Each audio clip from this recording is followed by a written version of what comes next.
I want to just very quickly take a recap of what we were looking at in the last week. I mean, the first week was more or less talking about the first two big questions in political economy, in generally classical political economy, that looks at nature of state formations or the role of the state. Um, One of the ways of perceiving the presence of state in the way we do what we do is to understand how the presence of rules, regulations, laws shaped by institutions, or in some cases, institutions that may not have legitimacy of the government, but you do have certain norms that are constraining barriers to the way we function in day-to-day lives. There's a very interesting, in fact, I think it's one of the books mentioned in your book review assignment called The Republic of Beliefs. It's a book by a development economist named Kaushik Basu. If you get a chance, at least, even if you're not reviewing the book, read the introduction of that text.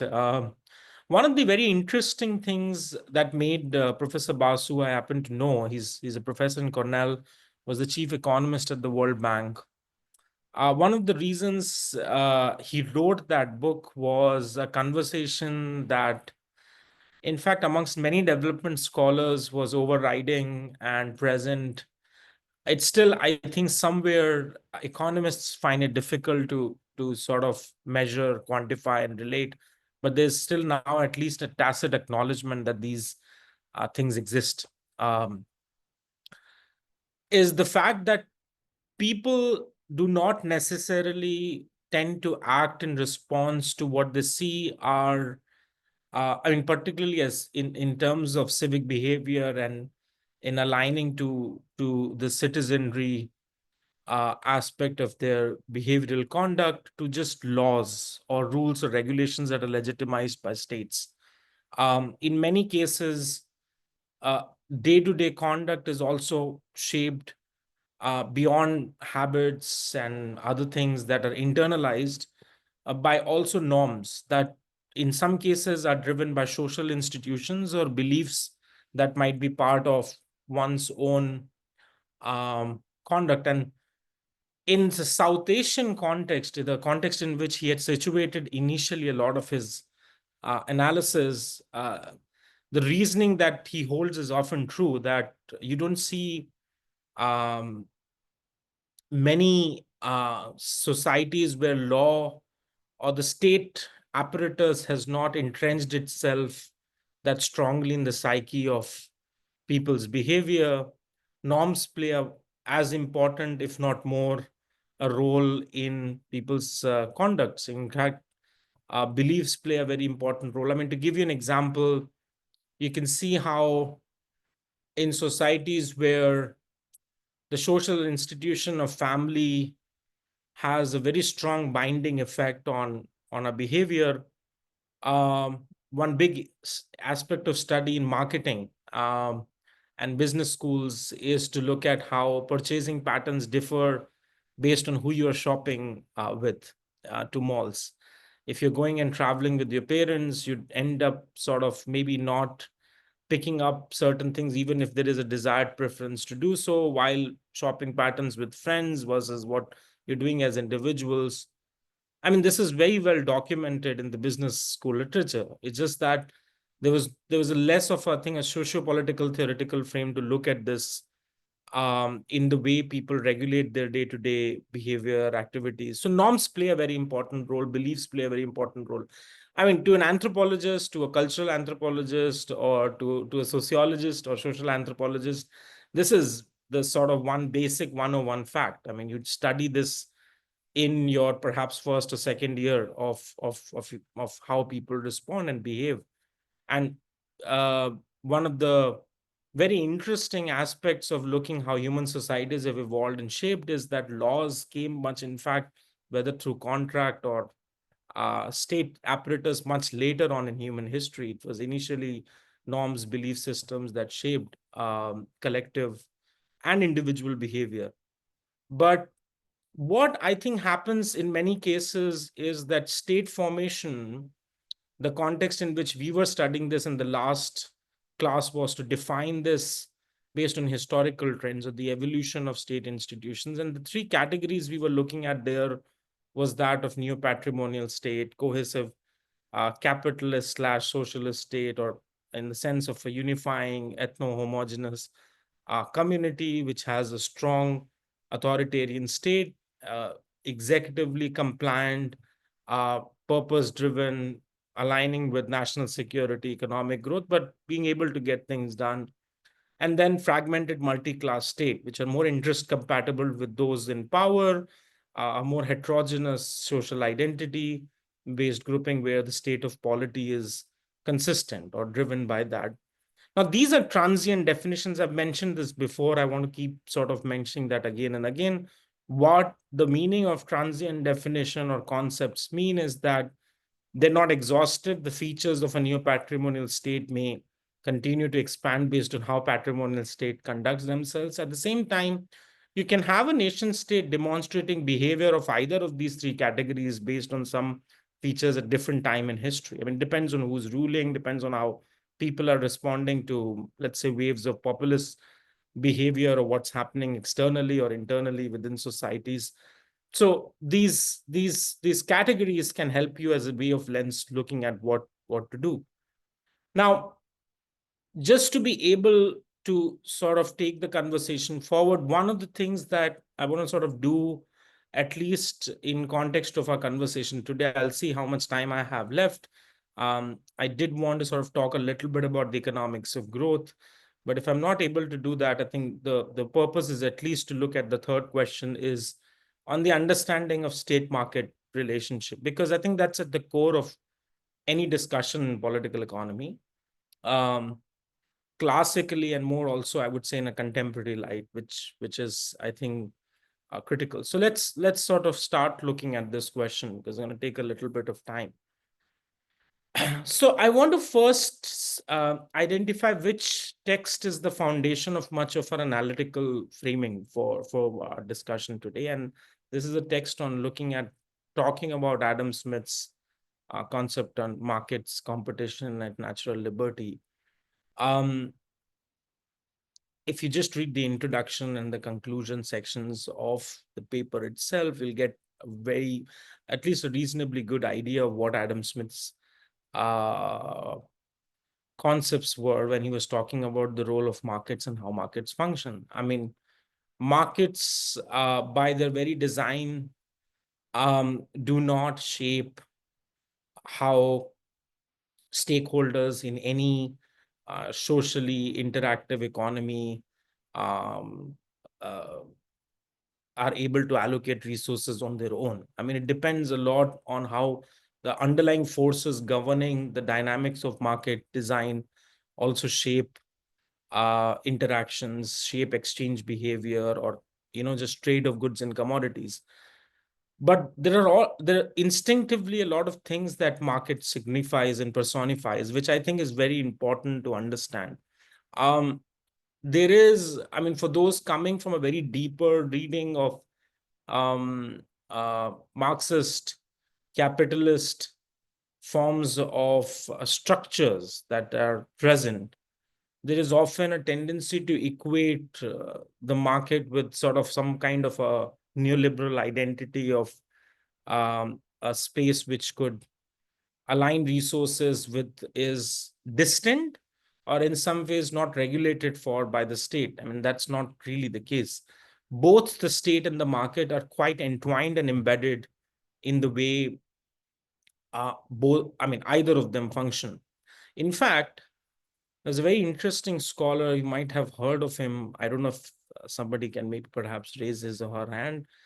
Karl Polanyi, who happened to be a scholar in the 60s and 70s, who looked a lot at what today is modernly called as the field of economic sociology, is how markets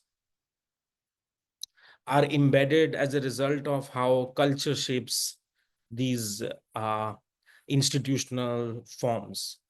So Polanyi saw markets as something which were not distinct from social setting. It was in fact seen to be one as part of it. So you'll have people with different cultural attributes working in different systems, producing certain kinds of goods, and making a trade out of it. So you'll find people in west, east, southern, north of Africa, across different countries. Um, the community core of their cultural propriety would be a very important deterministic criteria of the goods that they consume and they sell off. At the same time, in Europe, you'd find Germans being good at sort of cars or pianos, manufacturing, and a lot of the German companies. And a lot of this would have to do with the consumption of these commodities in their own internalized demand setting. So Polanyi's didn't see the form of the market institution or market identity to be very distant from the social setting. And I think that's more or less true.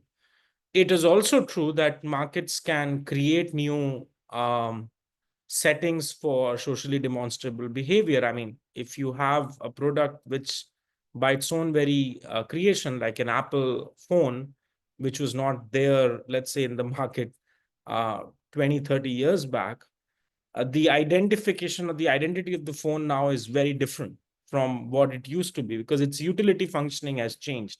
You could use this as almost a bank. You no longer use it for just calls. You can use it for communication of very different kinds. The web changed the use of the phone. And in that case, that has a very little connection to the way my culture or anybody else's culture or social setting is diversified.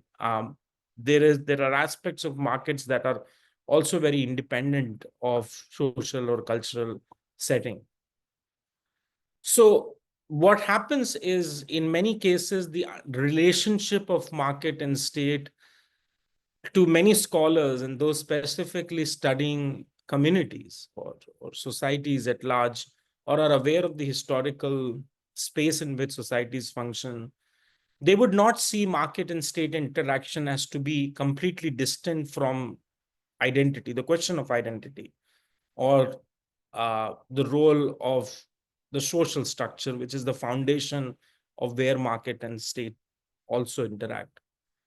I don't want to sort of utilize much of the space here to sort of confuse anyone about how there is a triple or a third identity of our discussion. We want to restrict much of the conversation on the market and state.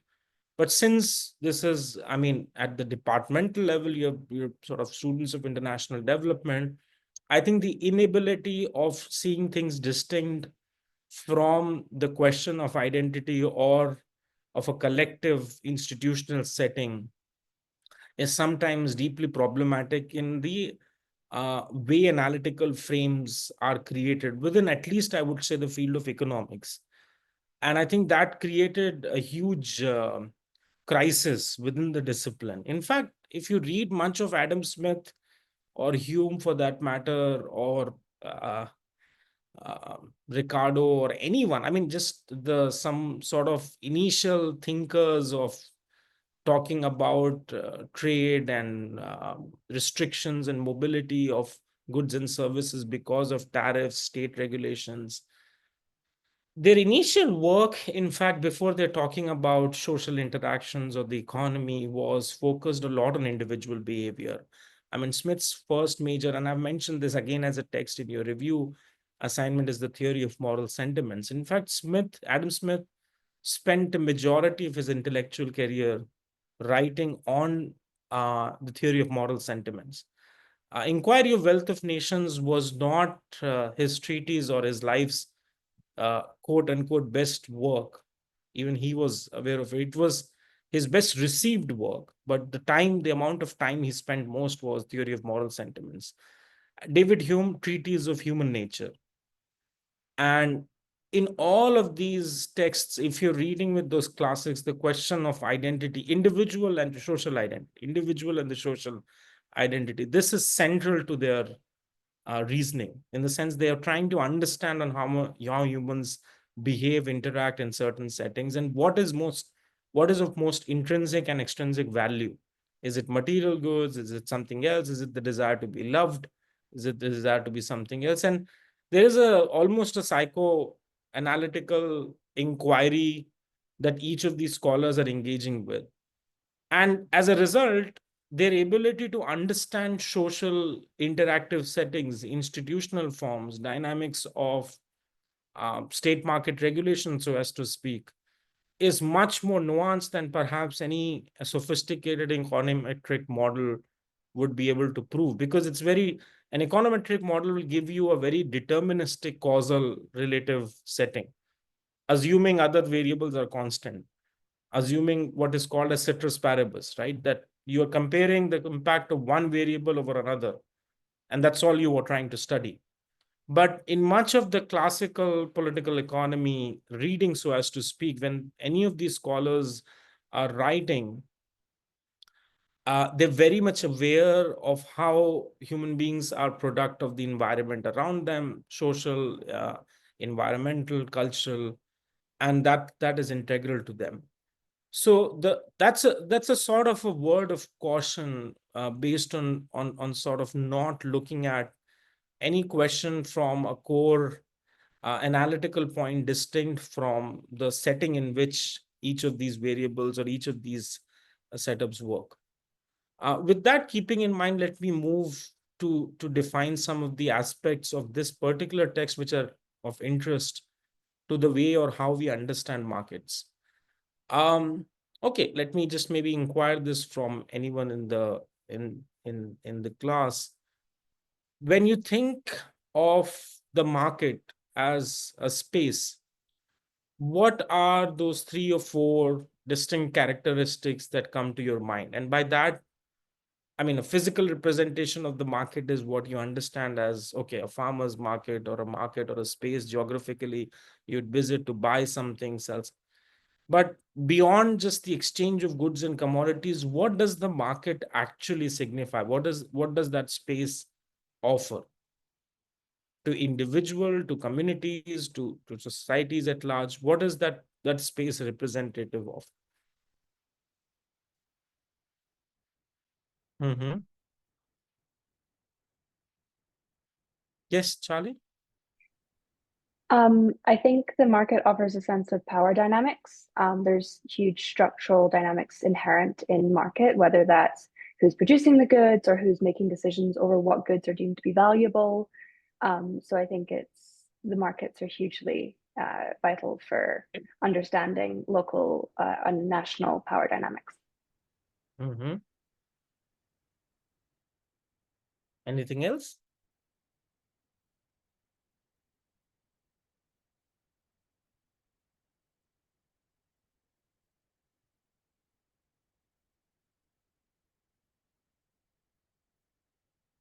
Yes. Just building off of what Charlie said as well, I think the market also offers some insight into, I guess, state capacity when you're looking at the relationship between the market and the state. It sort of opens up and lets you see how the state views their economy and their role in like regulating it and seeing like, are they capable of regulating the market in a way that is like efficient and that adequately allocates resources efficiently, or do they step back? Do they not have the willingness or the capability to do so? So I think that that's an interesting relationship as well. In what way you see that most effectively defined? It's a very interesting point, and that the point on state capacity is very critical to the way how state market interaction is defined. But what would be the instrument, or an observatory sense? How would you see the most visible way in which state capacity would be assessed in defining market spaces? Yeah. Well, I'm just thinking about as far as regulating markets so that they're not taken over by like monopolies, like protecting competition so that the market isn't driven by one powerful group of people, and that sort of wealth and power is more, I guess, more spread out versus concentrated in one sector or one business. Do you think principally governments have a problem with monopolies?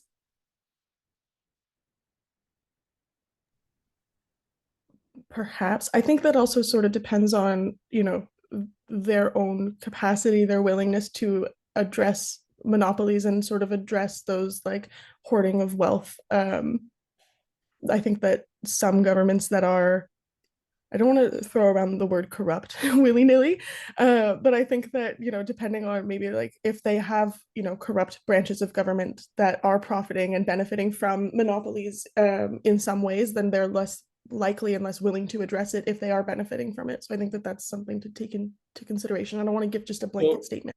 Fair enough. But in that case, by the extension of that argument, and I'm just opening this up, it's not just a bilateral conversation, others can sort of pitch in. If that was the case, then the government itself would make sure that in any case of the acquisition, distribution, or ownership of a given resource, good, or service, the government itself would not become the sole proprietor or the sole market player.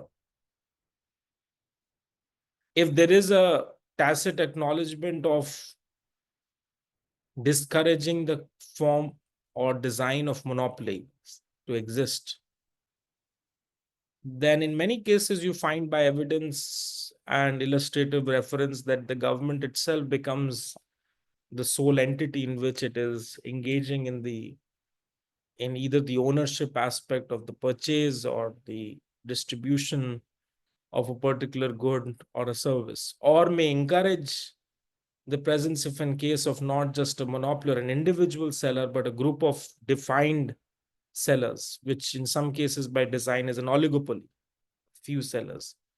So why do we think that the government would want to do that? Steph, sorry, go ahead. Yeah, no, I had a point, but it's not so much a point anymore. I was just gonna say, I think from what I can see, governments are very reluctant to break apart monopolies or even oligopolies.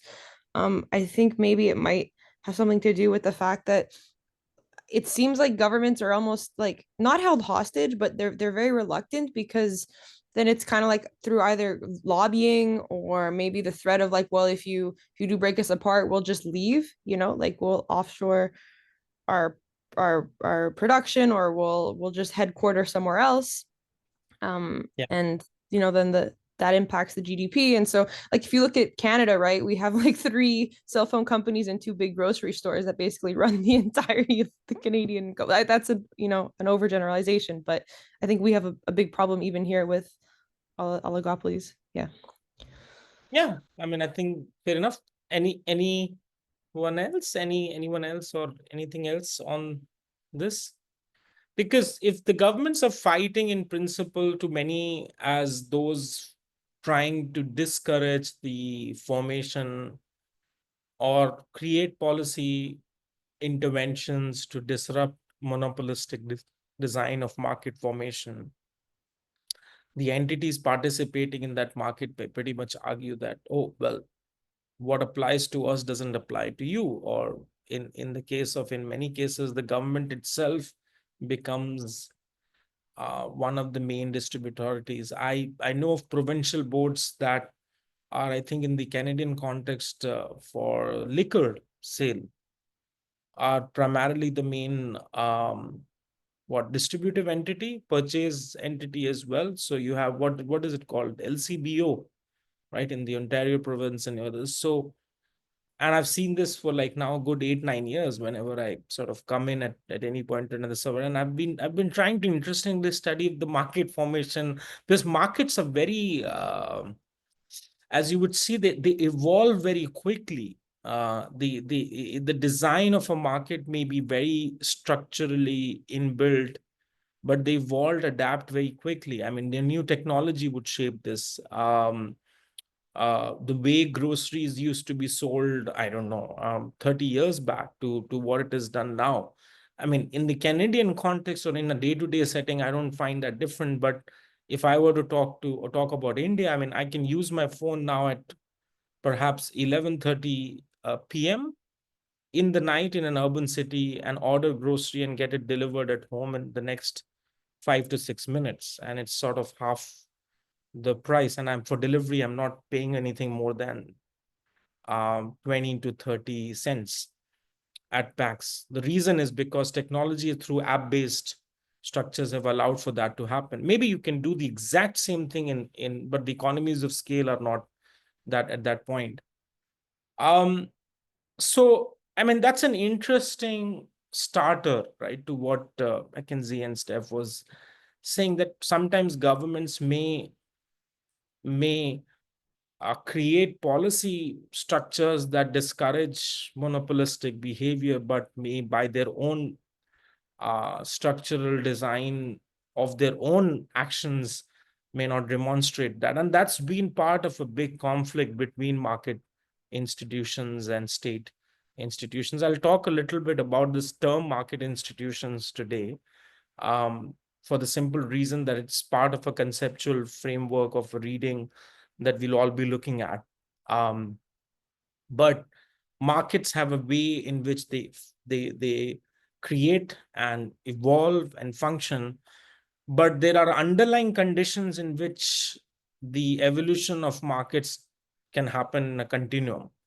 Monopolies, by their own very design, would have all the incentives to not move out from the structures that they are built in, because a single seller would want to dominate as much as possible and establish what predominantly is defined as rent-seeking behavior as long as possible, to work in that.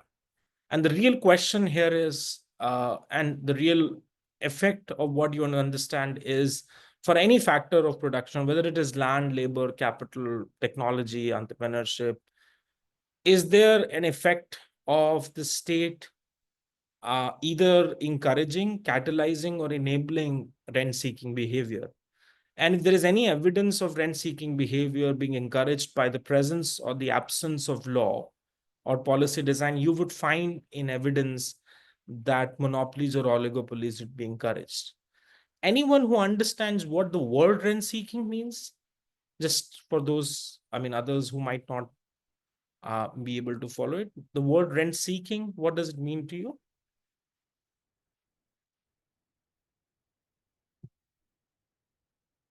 Mm-hmm.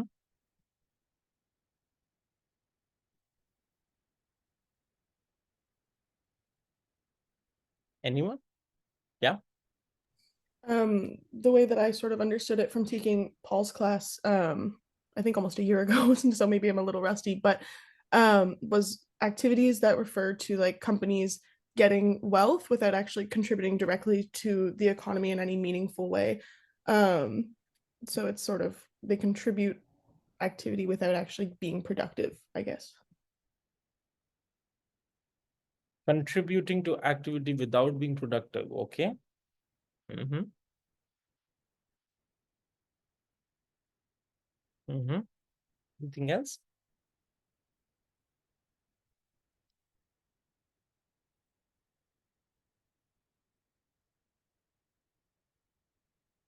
See, if you're yes, Steph. Yeah, I was just gonna add on to what Mackenzie said. It's like basically through like subsidies and tariffs, it's like the companies will lobby the government to place like regulations on, let's say, you know, if it's like a steel company, then they'll say like, oh, well, building companies can only purchase steel, you know, from inside the country, instead of looking for it elsewhere. And so that basically, like Mackenzie says, allows the company to basically sit back and do the bare minimum, while increasing or maintaining business levels, which doesn't really do anything to grow the economy. I think if that's Yeah, no, that's pretty accurate. I mean, the ability to encourage the creation of wealth without adding to any productive base for growth is what in very basic terms rent-seeking behavior means. Now, sometimes, and this is where the state has to be cautious, by its own intervention, it can promote or encourage that behavior, even if its intention may or may not be bad. The use of tariffs, because that's now in sort of very wide conversational terms, predominant as part of the conversation in international political economy is a case in point. If you have, I mean, if companies are trying to lobby for favorable tariffs, they would want nations to renegotiate deals, right? The US announces, just for example, its new tariff structure to discourage goods coming from another market. Companies that have an active interest in the American market would want a renegotiated tariff structure, and that would promote all sorts of behavior which have absolutely no direct addition to the productivity debate of what is added to the wealth of a country. In fact, in many cases, you might find evidence of countries engaging in all sorts of practices to lobby for the best possible tariff structures that is there. It's very similar domestically on tax regulations. I mean, internationally, tariff structures play a huge role, but domestically, tax licenses, other kinds of regulation are very critical. Now, one big area of debate which has a strong social utility argument base to it, and also has been part of that debate, is intellectual property. Anyone on intellectual property, or maybe as part of something what you see, laws that are created in trying to protect and promote innovative practices sometimes can convolute and become rent-seeking or promote rent-seeking behavior.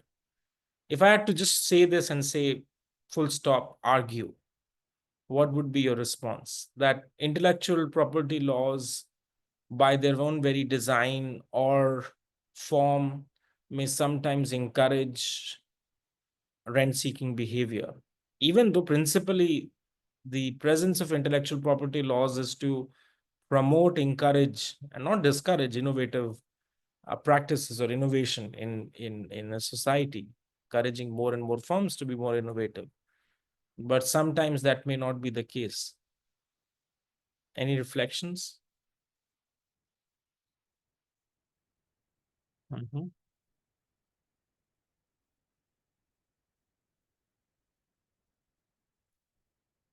Yes, Laura?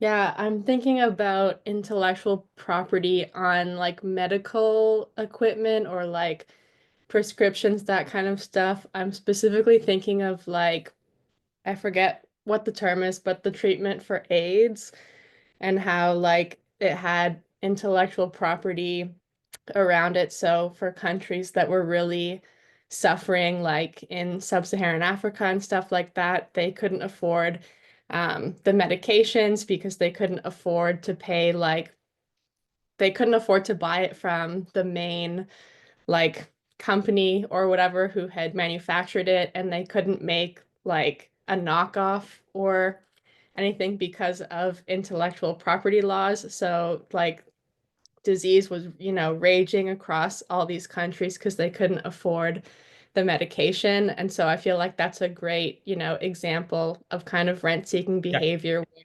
Like other, pharmaceutical companies aren't able to kind of fill that gap, and, whatever company, made the medication originally can either keep, raking in these massive, massive profits, because of course it was very expensive compared to what the cost was to make the treatment. And so there's very little competition for them. And so they just get to either keep raking in the profits or like, yeah, there's no competition. So basically either people pay an arm and a leg for these treatments or they get sick. I mean, pharmaceuticals is perhaps one of the best examples that by lived experience you would relate to as well. I mean, in the context of many drugs, where there are extended patents filed by the companies producing it. It's interesting because those filing for the patents are not the ones innovating the drugs, pharmaceutical structure. So Jean Tirol's book, Economics for a Common Good, which I had mentioned about earlier in the class, discusses this very interestingly. The way, so it might be a lab in a university that really experiments and innovates on the drug and then sells it out to a pharmaceutical company, which actually sort of buys it and then patents it. So the patenting system or the authority or the process driving organizational structure has very little control or influence on actually, quote unquote, the nature of innovation. It is such an irony.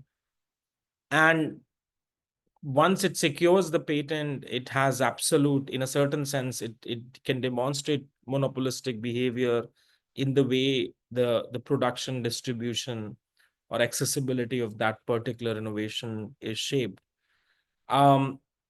Companies, as a result, would continue arguing by its own very principle as long as possible the copyright terms or the intellectual property right terms that they can get by the existing laws. And pharmaceuticals example is particularly more impactful, because in many cases of generic drugs that can cure diseases, AIDS being one, of course, one of the examples, but in many cases other chronic ailments as well, which have issues, you would find that countries have suffered as a result of it, and particularly low-income countries get worse impacted. There were countries which, as a result of engaging as what was called as reverse engineering in pharmaceuticals, engaged in allowing for product innovation, which sort of sidelined the intellectual property right process. And the TRIPS agreement of the WTO in the early 90s was created as part of the international trading system to discourage it. But countries like, as I was saying earlier, India, Brazil to a certain extent, but India, I think, was sort of the anchor, because it has one of the more sort of large-scale domestic market pharmaceutical segments. You had companies in India which reverse engineered the drugs in ways in which intellectual property laws could be avoided.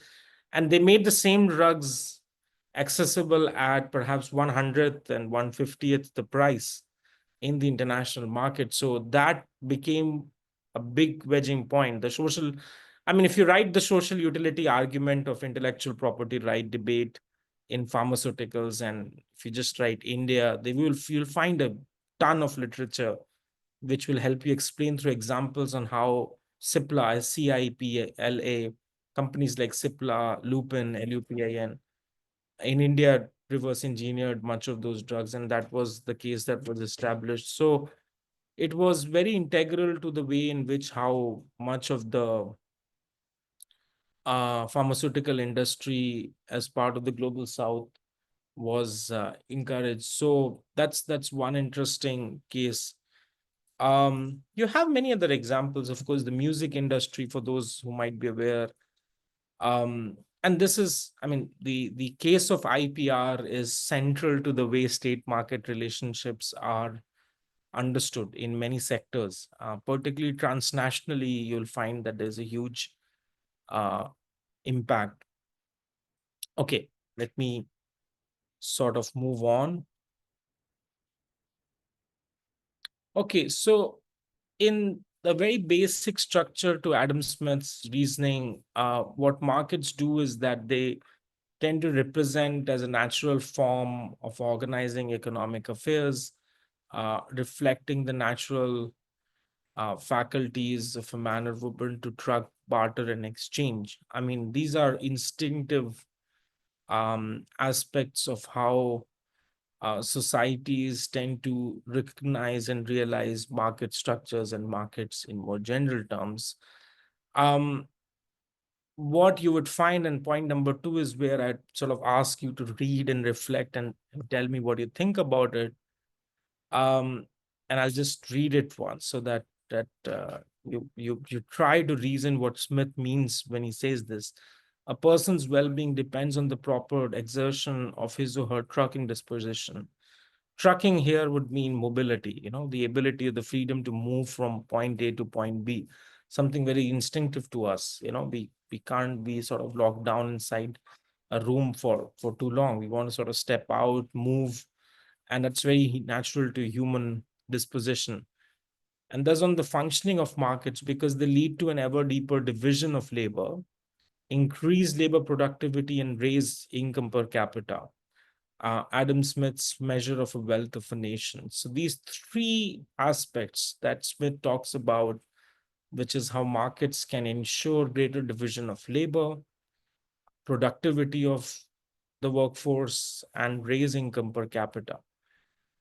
Any reflection on this in just illustratively finding maybe a reference on how functioning of markets can ensure these 3 points, because they're the most integral to the way a nation's wealth may be defined. I mean, one of the main contributions of Smith to the larger understanding of the composition of wealth was driven by these three attributes: how markets create greater division of labor, can enhance worker productivity, and raise income per capita.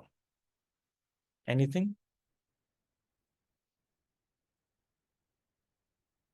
It could be any example. You don't need to think in terms of jargonistic, econ center terms. Just try to think in terms of very basic structure in which our markets function.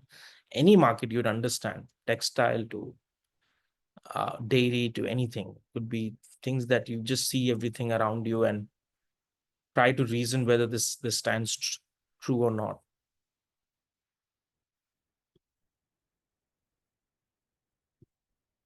Mhm.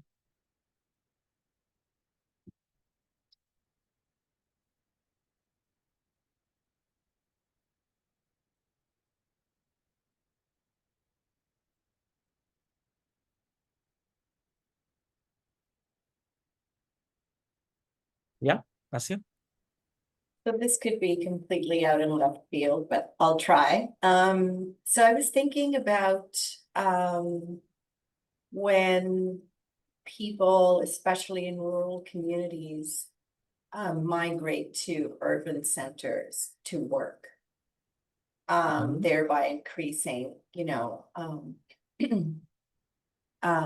labor productivity because of, anyway, so and then, the larger one is, of course, immigration. Yeah, okay. Yeah. So let's start with the first process. How do you think markets, I mean, anyone for that matter, how do you think markets can ensure greater division of workforce or division of labor, or the functioning of markets, as to speak?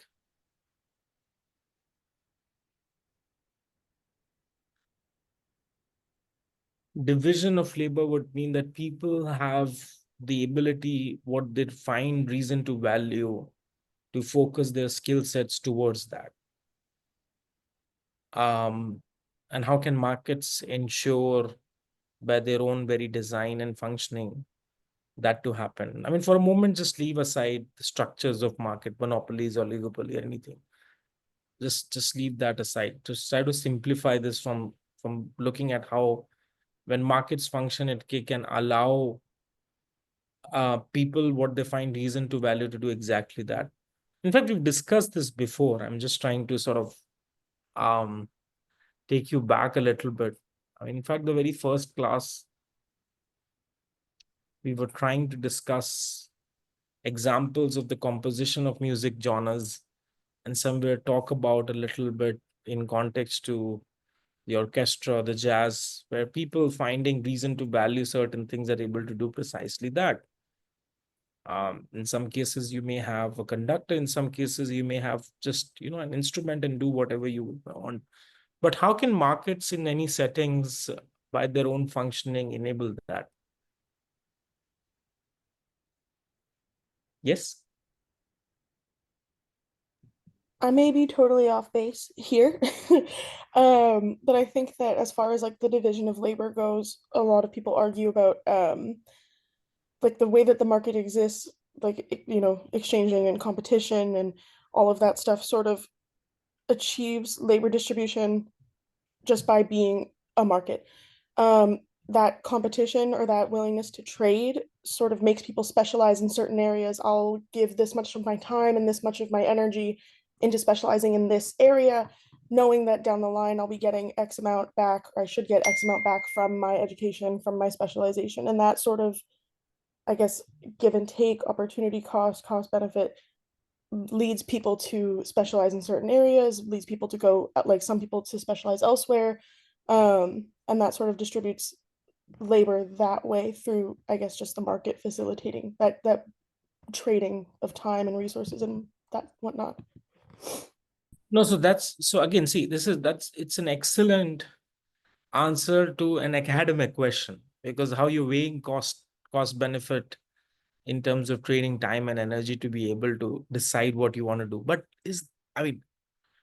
really, do you see that this is where and how people decide when it comes to sort of, think of someone who's running a business or is looking to sort of allocate people to do certain things within a business. Okay, think of a restaurant. You need people good at doing certain things to be able to be hired for that particular reason or purpose, right? And if there's a market which is in the restaurant business, you'll find more and more people with certain skill sets. Those who are good at cooking, those are good at garnishing, those are good at getting remote customers, to be hired in that regard. That in Smith's axiomatic term, that's division of labor, people finding reason to value a certain kind of work and having the space to do that because a market is allowing you to do it. And in many cases, those decisions are not being made by individuals, like as in self. The market itself is creating a space where you can do those things. Does that make any sense? Sorry, yes, Mackenzie, go ahead. Well, just, you said my answer is very good from an academic from an academic, I guess, standpoint, but from my more realistic standpoint, Yeah. if you were to ask me personally, I think that division of labor doesn't come from that economic principle of opportunity cost and cost benefit analysis. I think a lot of the time it comes from like your position in life, where you were born, what social class you were born into.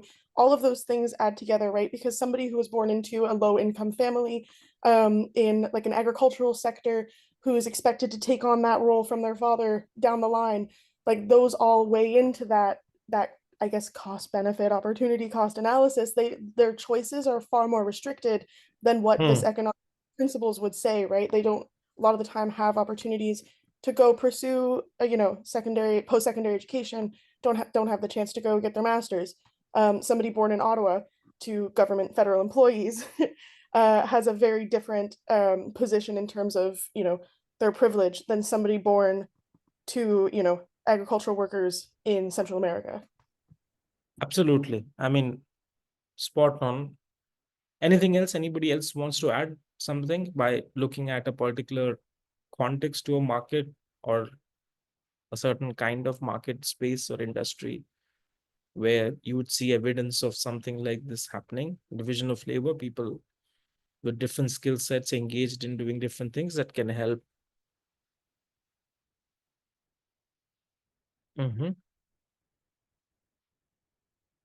Okay. Let me come to point number 2, which is, how do you think markets, by the functioning of their own structure, help with enhancing labor productivity, as in worker productivity, or me finding greater value in learning more on the job to contribute more, become more productive? Needs or desires may be different. I may want to become more productive to earn more money, but leaving that aside as the part of an intrinsic motivation of what is driving labor productivity, how can the functioning of markets increase worker productivity?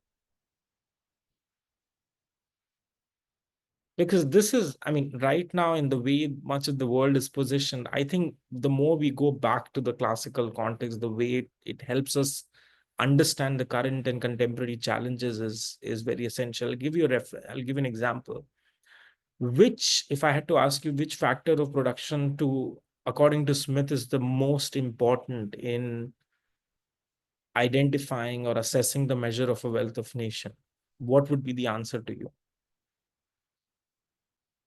Which factor of production, according to Adam Smith here, is helping you assess or understand the measure of a wealth of nation? What would be the answer to you? Because it's pretty clear, I mean, from the terminologies used here.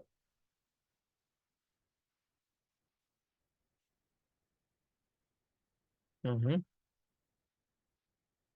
Is it land? Is it capital? Is it entrepreneurial vision? Or is it technology?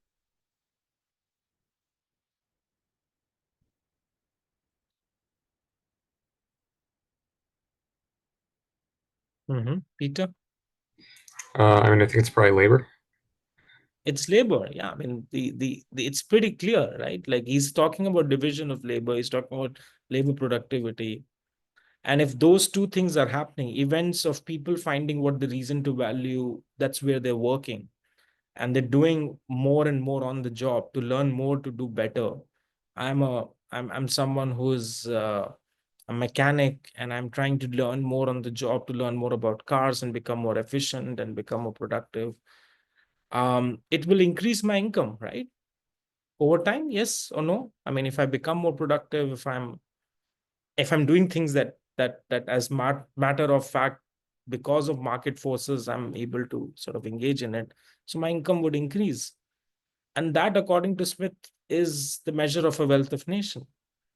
It's very simple. I mean, in fact, he's not talking about land, capital, entrepreneurship, and technological growth. If all of those are helping in exactly ensuring this greater division of labor, enhancing labor productivity, and raising income, the measures of a wealth of nation are clearly defined. And that's where things have gone a little bit wrong in the last 100 years or so. The amount of attention policy design has made on capital, as against to the understanding of what workers are doing.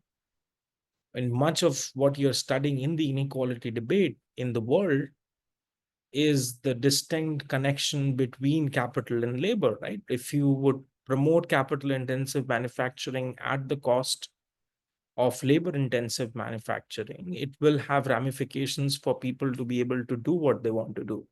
Yes, and there will be a skill gap, there will be a skill deficit. Their division of labor may not happen in terms of what market forces may define, because capital is the overriding factor. If you're increasing capital productivity and it is coming at the cost of labor productivity, income may rise to those who are investing capital, which is the investors, or the class of those who are engaging in capitalist investments, but not workers. So the disconnection or the discord which you are seeing and understanding in much of the economic landscape is because of a disjointed or a fractured relationship between labor, land, labor, capital, labor, entrepreneurship, labor, technology. If you study either of these relationships, you know very clearly where the lack of wealth creation is happening. I mean, it's not really rocket science, because a lot of times questions in economics are framed with such complexity and one doesn't want to engage with it. It's feeling that, oh, well, we don't really know what's the deterministic criteria of very sophisticated econometric tools. But at the underlying part of where that tool is very important to explain, I mean, mathematics as a language can communicate the exact same thing that a story of a worker coming from a suburban locality may tell you.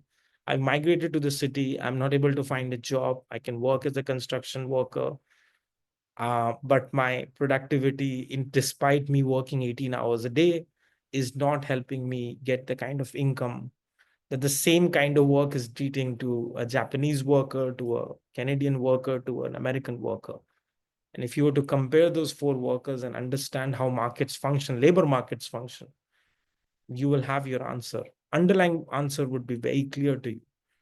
And I think what we have to really draw from Adam Smith's reasoning and much of his work, this is not a Marxist interpretation of Adam Smith's work. Marx and Smith, and as much as a provocation that may lead to, are both fundamentally talking about the same thing when they're talking about measures of wealth of nation. The idea to keep capital in check and prioritize on worker productivity and worker division of labor is central to both the thesis. The accumulation of capital in the hands of few is central to their critique of where worker productivity may not happen.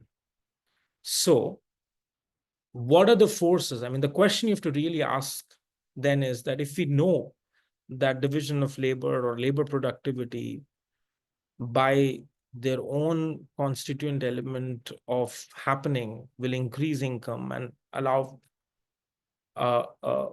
themselves to be seen as measures of a wealth of nation, and we know about this, what are the underlying conditions that can make markets more efficient to do so? Wouldn't that be an interesting question to ask, which is how can you make markets more efficient? Perhaps to ensure exactly this, division of labor, labor productivity, and income per capita rising. The underlying force, so I'll repeat this, the underlying force that can make markets function more efficiently to ensure this realization of deeper division of labor, increasing worker productivity and income would be what? What's that underlying force? Because a monopoly may not encourage deeper division of labor. I mean, as a seller, as a single seller, I don't have an incentive to make workers more skilled at what they're doing. I mean, my job is to ensure you have what you need, and I'm your only option, right?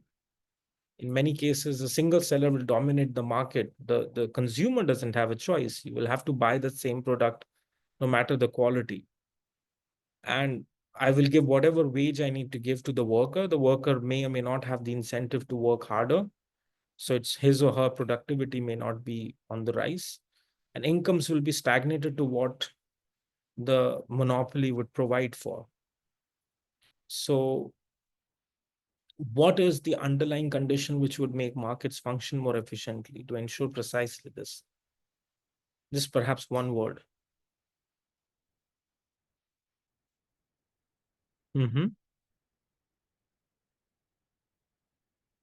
Yes, Peter? Would it be a competition? Yeah. So what Adam Smith calls as the invisible hand making markets function more efficiently is the invisible hand defined or understated or explained by the force of competition. And somebody earlier mentioned, I think was it Steph, mentioned that the Canadian economy struggling to the extent that what it does today is fundamentally, in my understanding and view, to the state at what it is, because sectorally it is not competitive, domestically and internationally. So you have a system where you have a few sellers controlling much of the supply, and that distorts prices, that distorts supply, that distorts, in some cases, worker productivity, and your income structures would be very distorted as well.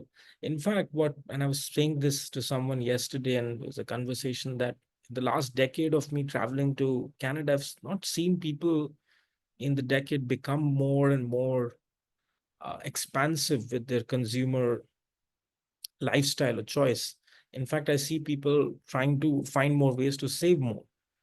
It's a culture of thrift than maximizing consumer base, which is a product or an explanation or a reflection that market structures have not become more competitive. In fact, they've become more inhibitive. I'm not speaking of sort of public goods segments. I'm not talking about healthcare. I'm not talking about education. Just look at markets on their own. Talk about retail. I mean, the biggest of the brands setting up chains have shut shops. I don't know. I mean, there was, again, the closest example I have in front of me is this. What is this? Rideau Mall, right? Nordstrom closed. Hudson Bay, big company. All of these shutting shops in Canada. What do you think? Because they're seeing that the consumer base is not expanding. Consumer choice architecture is not expanding. And one of the things markets always do, because under competition, is that it forces people who are managing those markets to innovate, to extend the structure of the boundaries in which the markets are defined as much as possible. There might be sectors where competition is allowing for that to happen. And in fact, you might as well just take a couple of minutes and identify one of those sectors in your understanding. It could be within Canada or in your own sort of country, which you know better. But can you think of an example where, as a result of greater competition, markets have precisely been able to do what you see in front of you, which is greater division of labor, enhancing worker productivity, and raising incomes for those engaged?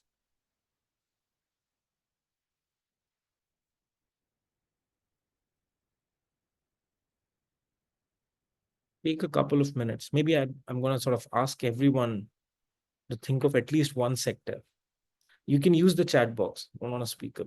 Someone can use the chat box. That's fine. Let me see if you can come with any one sector.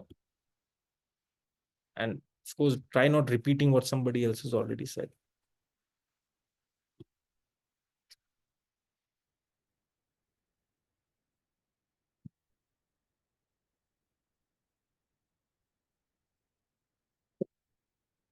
Is my question clear, guys? So name a sector which, under the force of greater competition, has been able to enable greater division of labor, as in people compartmentalized and doing things that they're more skilled in doing. Worker productivity has increased.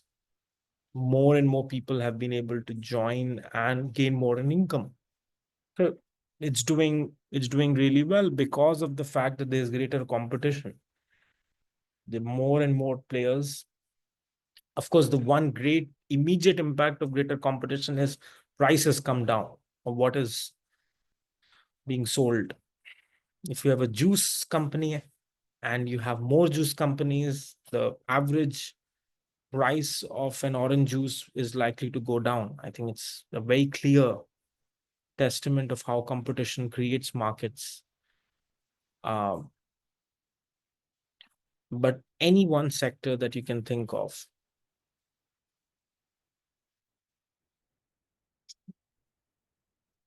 Yes. Again, I could be totally off base, but my mind goes to like the dairy farmers of Canada because they're very protected federally as far as external competition. We tariff dairy imports really, really strongly. I know that we've been in dispute with New Zealand about our dairy imports for years and years. We have quotas on stuff like cheese and like, you know, dairy imports. So I think that sector is really protected, and the people working within the sector, because there's really low external competition, tend to do a little like pretty well. Oh, so you mean that because there is an oligopolistic structure, that you have few sellers, there is more internal competition in the dairy space? Yeah, I But think the we price of milk is what? It's more or less obnoxiously the same, right? yeah, I think You see, because we have like such you see a that, strong do you see that coming down over time?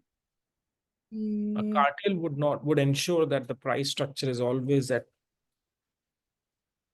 a certain level. right. I don't think that the price would come down anytime soon unless we like lessened our restrictions on dairy import. Yeah, Because so we protect it so yeah. strongly, that would happen. Absolutely. So in that case, I mean, to label dairy sector or any agricultural sector which is heavily protected as one which is very competitive may broadly not be very accurate because of the fact that prices of those commodities being sold by that sector would not gravitate towards their natural price, as in the prices would be kept at a level for the sellers in that market to have a skin in the game, right? Because if they get out of that segment, you turn an oligopoly into a monopoly. So one of the very basic things, and which is the example that I'm looking for, it could be any sector that you can come up with, is that there has to be reasonable freedom in the entry and exit of firms in the sector, which is what competition generally allows for. Certainly, if firms would go out because they're not able to sort of compete, and certain firms which enter with much more of fervor to try to, and you could look at it domestically. If you think that the international market is confusing, just look at it domestically. Okay. All right. Yeah. Asya. I was thinking about processed food and fast food, where I think there has been a lot of competition and prices for those. Unfortunately, in many cases, because it's the most unhealthy food, the prices have gone down. You know, things like when you're in the grocery store and you go into the fast food or the processed food section, it's you can get, you know, a dozen cupcakes for like $3 or something. And even, you know, outside of the grocery stores, we have a lot of fast food chains now where because of so many Wendy's, Harvey's, McDonald's, Burger King, the prices have gone down considerably. That's an excellent example. Processed food would be right up. Food, at least food process. Yeah. Peter, then Marta. I'd say maybe like consumer technology, for example, smartphones. It's a sector where I'd say wages are pretty high and growing. And I mean, there's I mean, not only are wages high, but also the barrier to entry is like increasingly lower from like, I mean, I know a lot of people have like gone into like fairly well paying like programming jobs, for example, without even like needing a university education, just through things like coding boot camps. Mhm. And then meanwhile, at the same time, I think through competition, the You mean price of smartphone manufacturing? sorry? You mean smartphone manufacturing, right? Yeah, yeah. Okay. And like within the sector, obviously at the higher end, things like iPhones are quite expensive, but there's been a lot of competition, like the mid and lower range, where there's very competent products coming out that are like, you know, about a quarter of what you'd have paid a few years ago. Has that affected in any case Apple's market share? Not to my knowledge. I think they're still like probably the biggest shareholder, but again, within other segments of the market, I think there's a lot of competition going on. Yeah, because I'll give you an example. Because in India, Apple has still not been able to get to a dominant market share because of extensive competition in the smartphone manufacturing space. They have now virtually have been able to come into the Indian market to actually get or make the Indian phone.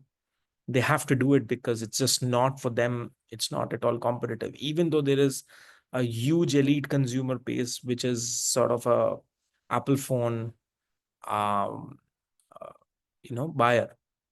But it's interesting you say that. I might have to sort of look up what's been happening in the smartphone industry. So I'll take your word for that. Marta, do you want to go ahead? Yeah, I'm not 100% sure it's been mentioned, but I can't just help think of gas prices, especially if you're driving down the same street. All gas prices tend to have to be the same. One can't exploit the consumer. So that's what I was thinking in terms of a person's well-being and consumer protection and competition. Do you mean that the retail gas producing and selling industry is more competitive and then Unless has more I private players? misunderstood what the question was, but how Question is mostly in terms of which sector you can find. Let's say if you know better, Canada or any other country, which sector in your knowledge has been able to demonstrate features of greater competition, which is then yielding the Oh, yield? So okay. I misunderstood the question. Then my yeah, because gas would, I mean, it's one of the most heavily regulated Yeah, segments of the economy. It's very it difficult to is. be able to comment in, and which is one of the reasons why gas prices don't oscillate Shift much. so fast. Yeah. Yeah. Hmm. I Mary Pat, misunderstood the question. Yeah. no, that's completely all right. That's okay. Mary Pat, Okay, well, maybe with that example, I wasn't exactly sure, but I was thinking maybe the renewable energy technology sector, because as it's getting more accessible, I guess, and especially in countries in Europe with different agreements and everything, there's a lot of investment there. And so I looked it up, and there is not as many barriers to entry. Like you don't need a degree necessarily for certain kinds of work, like installing solar panels and stuff, but there are some barriers, like you might need a degree for engineering and things. But from what I found, there was well-paid kind of unions and everything too, and competition because renewable energy is becoming more of a the priority. renewable energy is doing very well in Canada, you mean? Any particular renewable energy as such? Or Well, I was thinking, yeah, in Europe especially, but I know here hydro electricity is pretty strong where around where I live too, in Chelsea. We have hydro. It's and like the you've main. seen the per unit cost of anything produced by hydroelectricity or hydropower. I mean, let's say in electricity or anything, because hydropower is mostly used a lot of times in electricity generation. Are you seeing the per unit cost of that decreasing over years? Because I mean, the marker is of a sector exposed to greater competition is that prices would start sort of coming down over time. If not immediately, you'd find that across years, price of a particular good or commodity would, because more and more people are producing and there's this higher demand. I mean, one of the segments you can think of is EVs, right? Electric vehicles. If if a segment is promoting production and manufacturing of electric vehicles, which the whole world's automobile sector was sort of transforming to, you'd see electric cars becoming cheaper over years. Yes. But if it's just one seller, let's say if it's just Tesla doing all the electric vehicle selling, you don't expect that to happen because Tesla would brand and sell at the price at which it wants. I'll give you an example here. I mean, this is an example coming from at least my home country, which is on solar, because you mentioned about renewables. So for some of you, they might find this article quite interesting, which is talking about India's sort of solar journey. It is right now, I mean, India and China, the two countries which are dominating the solar power space.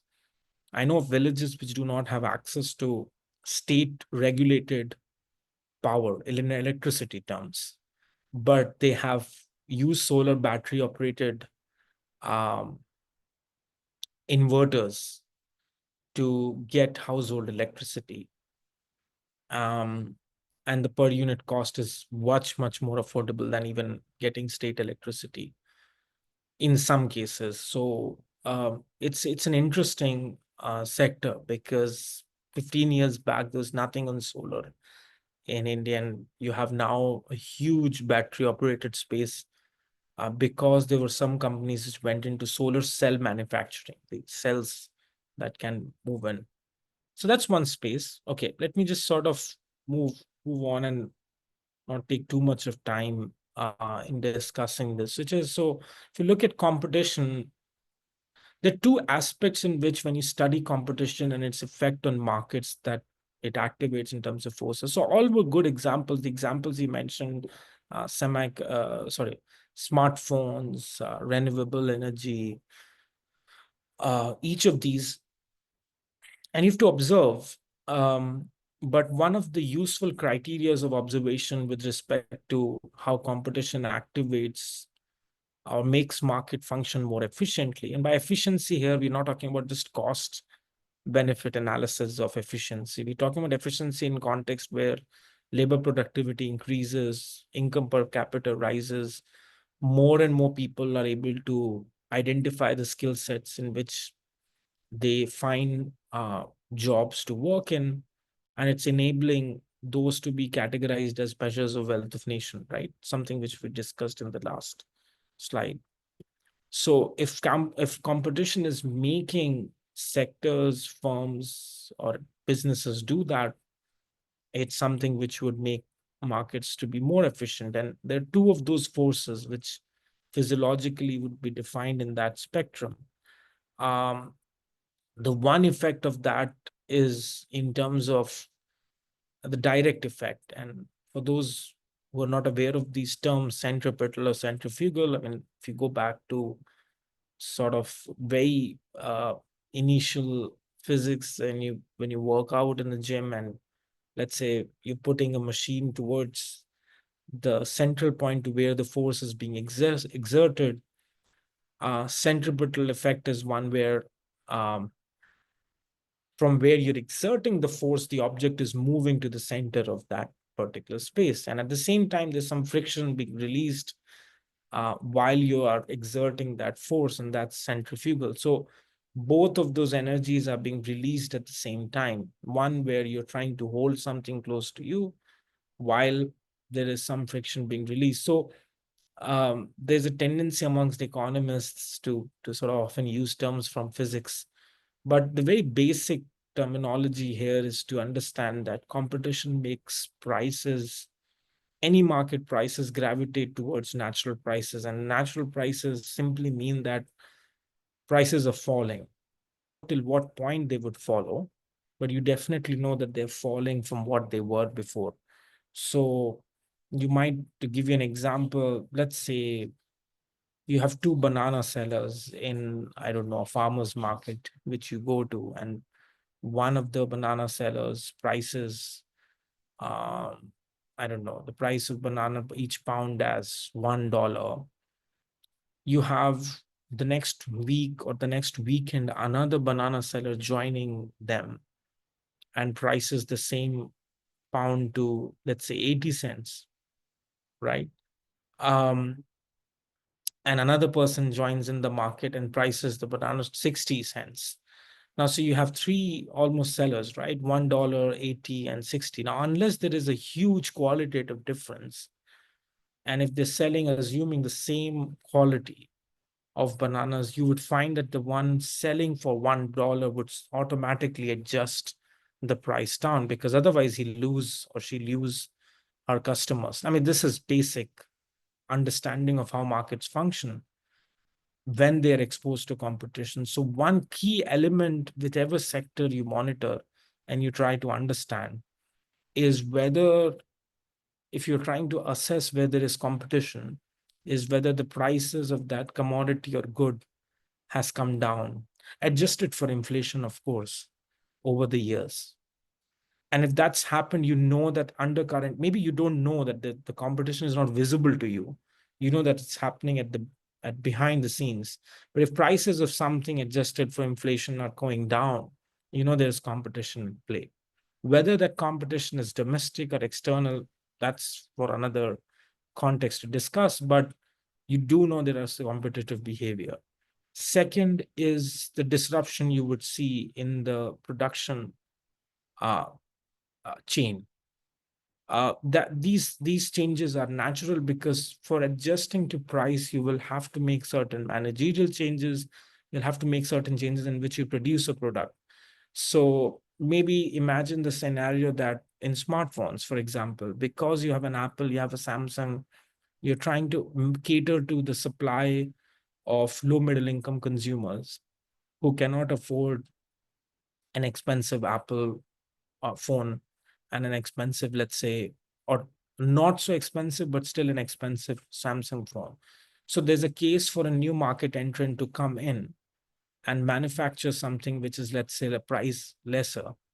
But in that case, you would have to make or undertake certain technical change, organizational change, to produce the same phone at a cheaper cost. Now, in doing that, you're trying to cater to the competition with an existing dominant market while being sensitive to a consumer base, which is different to what an Apple buyer or a Samsung buyer is. So what you're seeing here is an effect of two forces. One, when you're trying to study for changes in effect of competition, is on the effect of price. So if prices are over time declining, that's there. The second key factor is that there is almost immediate disruption of that changing position, which is leading to technical and organizational change. In some cases, people utilize competition or disruption from competition for innovative possibilities. I mean, for a lot of firms, the pandemic was that there was a sudden shock which made online deliveries and online orders to just shoot up skyrocket, and maybe Amazon was not able to deliver, and allowed for the possibility of other players to get into the scene. And online orders for those particular, in retail, for example, there weren't that many companies which would give you the option of making online orders. I believe that most of you would have seen pre-2020 and then post-2020. Now you have almost for every major brand, the option of purchasing things online. In some cases, the price of those may be higher for tax reasons or other things, but you still have that option. Now that's a disruption that happened as a result of a shock, which is an exogenous shock. It's an external shock. It's not a market-driven shock, but it made the market to reassess itself, the market agents to reassess themselves organizationally and technically to make some changes. And if they would not do that, a competitor would do, which is what was forcing them. In many cases, if there's no competition, you don't expect those changes to happen. You just go back to doing things the same way after the economy opens up. So the changes that are undertaken as a result of price and on managerial, technical, or organizational grounds under the force of competition, according to Smith, makes markets more efficient. And that's where division of labor, worker productivity really comes in about. Now, for a lot of people, you would assume that this is all happening without the state being involved. In fact, even Smith is very conscious that state has a role to play in this process to happen. Some of the rules of the game are being defined by the state, but the state meaning the institutions that are determining presence of how markets are functioning. So you want to understand to what extent markets are self-correcting or self-adjusting or becoming, as a result of more competition, more efficient, as a result of forces. I want you to look at the first line here and tell me, what do you think? And what do you mean? What do you think that Smith means here?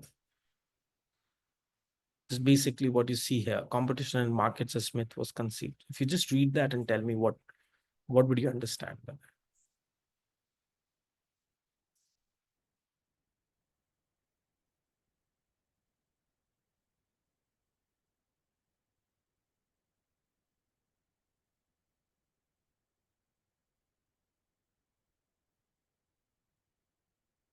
Completely okay. You don't follow, you can speculate. A lot of people become very rich by speculation. Just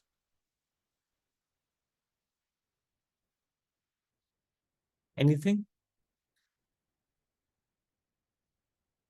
What it says here is competition in markets, as Adam Smith was convinced, accomplish effectively at a very small cost what a Leviathan or an absolutist state, a state which has all ever-arching powers, could accomplish, if at all, only much less effectively at a much higher cost, which is a system of natural liberty. So the argument here is that you can have a system of natural liberty ensured with a system or with the process of having greater competition in markets, something that a Leviathan may not, or a state may not be able to ensure. Does that make any sense?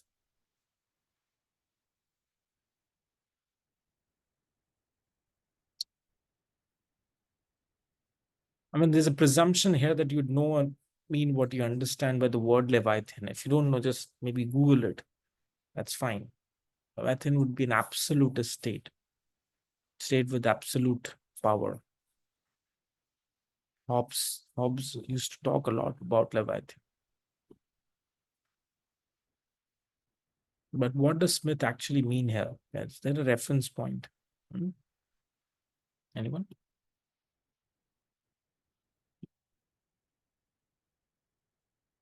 Mhm.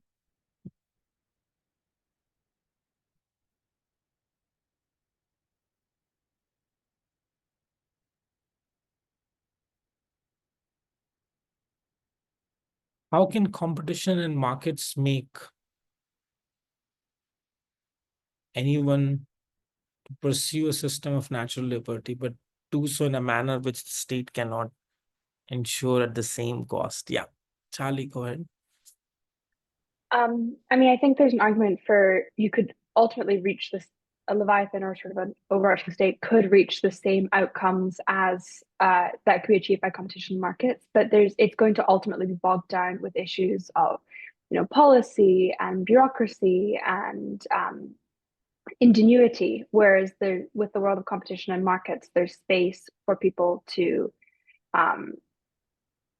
sort of engage in ingenious practices and to really innovate in a way that the state just doesn't have the ability to do. So they could reach the same end goal. It's just when you have a full bureaucracy that's having to work behind it, the chances are it's going to take a lot more time and a lot more means to do so. Okay. So absolutely spot on. Anything in particular as a reference you could think of as an illustrative reference or an example where the state would take a lot more of cost, bureaucracy, I don't know, executive degrees of compliance measures, and the same thing you would expect things to be done more quote unquote with lesser cost and effort if there is greater competition in markets. See, a system of natural liberty would definitely, I mean, the word liberty here has a strong connotation which has a more inward self action as well. One could have used the word choice. You could exercise choice, but with liberty there is a certain invaluable connotation of freedom. Yeah, I mean, I don't know if I have a specific example of sort of an industrial sector, but I think it's the sense of sort of entrepreneurs thinking that they can achieve anything, they can do anything. I think it's just self-liberty to try and achieve something new, which often states tend to be more conservative in, and they're more likely to be, if not embracing the novel, to at least be doing a lot of research and evaluation before attempting something that I think that when you have the freedom to approach it without state oversight, chances are you might be able to try and succeed or fail, but in a faster cycle. Yeah. I mean, see, a lot of the conventional wisdom that in many countries now argue in favor of a private sector solution, right, is born out of this confidence that the private sector through competition and markets has demonstrated in evidence its ability to make certain sectors or markets function more efficiently. Now that has come with its own set of costs, no doubt. And there's in fact, next part of much of our discussion in class is about the idea of externalities, which is where markets can engage in unintended consequences. But this sort of built confidence of a private sector solution has often come from the argument that there are situations or scenarios where competition is allowed for certain things. And one big space you can look at is retail. general.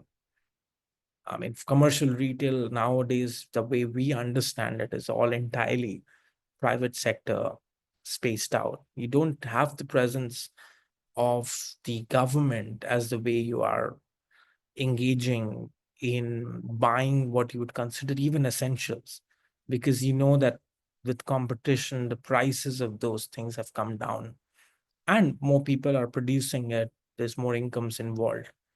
Okay.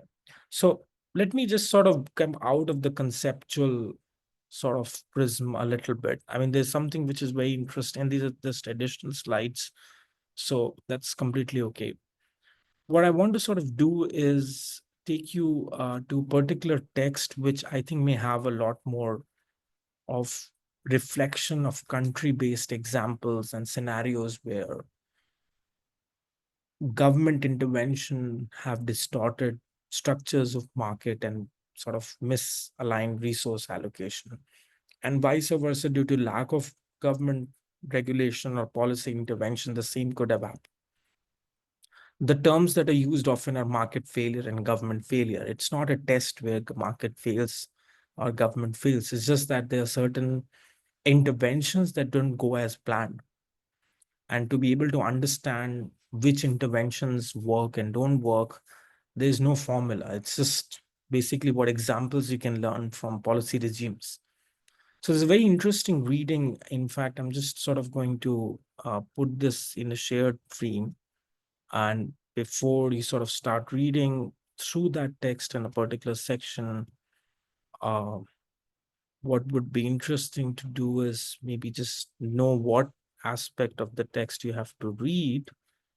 But so if you pull out the text called Market Failure and Government Failure, there's a particular section that I would encourage everyone to read. This is from a paper in Journal of Economic Perspectives. It's a pretty well known journal, one of the few economics journals that doesn't sort of extensively use a lot of jargon. You can make sense out of from a non-disciplinary training perspective. The articles are more descriptive.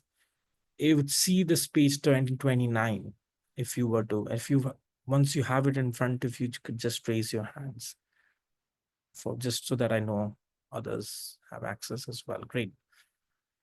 So I wanted to start, so don't read through the entire text, because there's a part of the text in the initial reading which talks about theories of development practice. I think that is not for our conversation, not the most immediately relevant.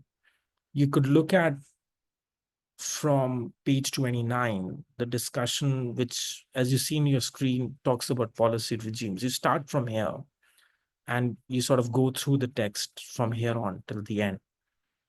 And what you could do is take maybe roughly like a 5-6 minute break, relax a little bit, and then sort of start reading through the text. I think this is very central to where the course pivots from here, because you'll start looking a lot at countries and models and examples of illustrations, and talk about these countries interchangeably sometimes.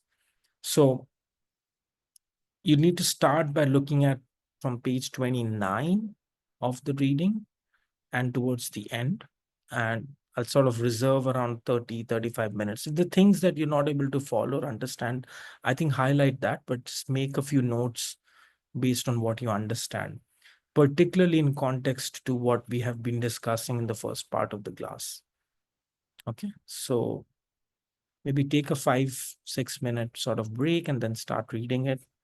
And we'll resume the conversation at 10:40, 35 minutes from now. Right, so as soon as you're ready, we could get started. In the meantime, let me invite for any thoughts, reflections on what you would have read, anything interesting. Was it something intriguing in context to what was being said earlier? Did you find any connections or nothing at all?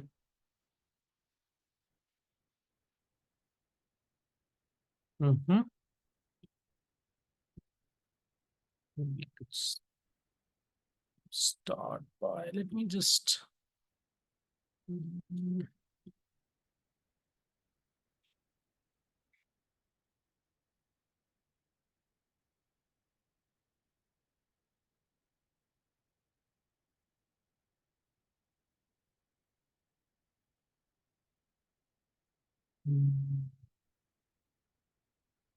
Okay, I'm going to try to ask from a few names that I have otherwise not heard from during today's session, and feel free for others to jump in, guys.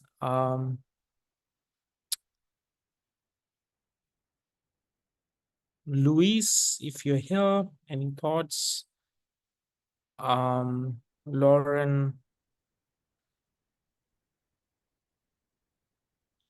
Des, if you have something to talk or add based on what you would have read. Carl, I think you've just probably joined in. So if you were reading the text, you could let us know.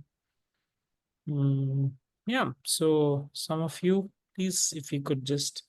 So, I mean, one of the larger purpose of the course, as I said earlier, is to understand what you follow in varying degrees of what we are doing across weeks.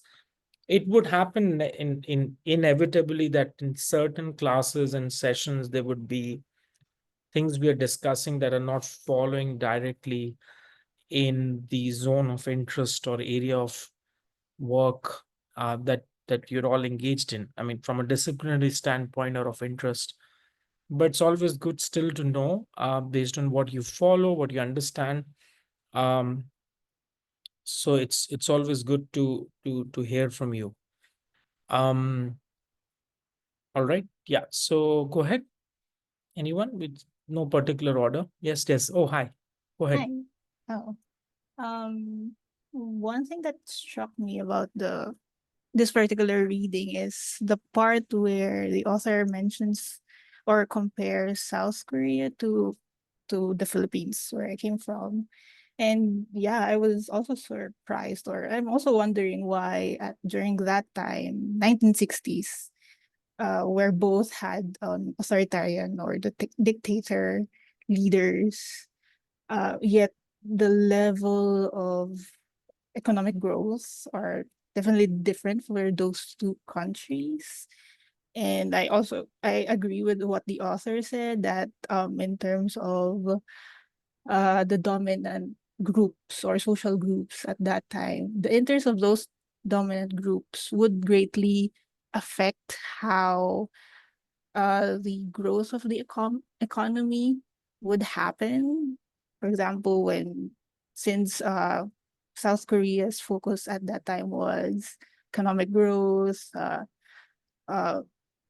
industries, investments, they experience until now the very productive and rich economy as compared to the Philippines, that due to some of its elites want or benefiting from being the leaders of the state and controlling government resources, only experience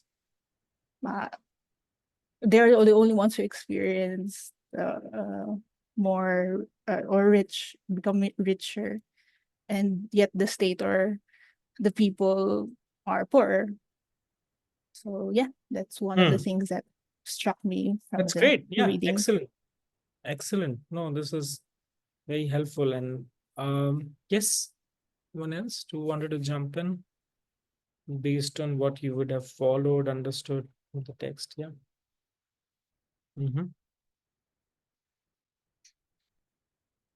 Yes, Charlie.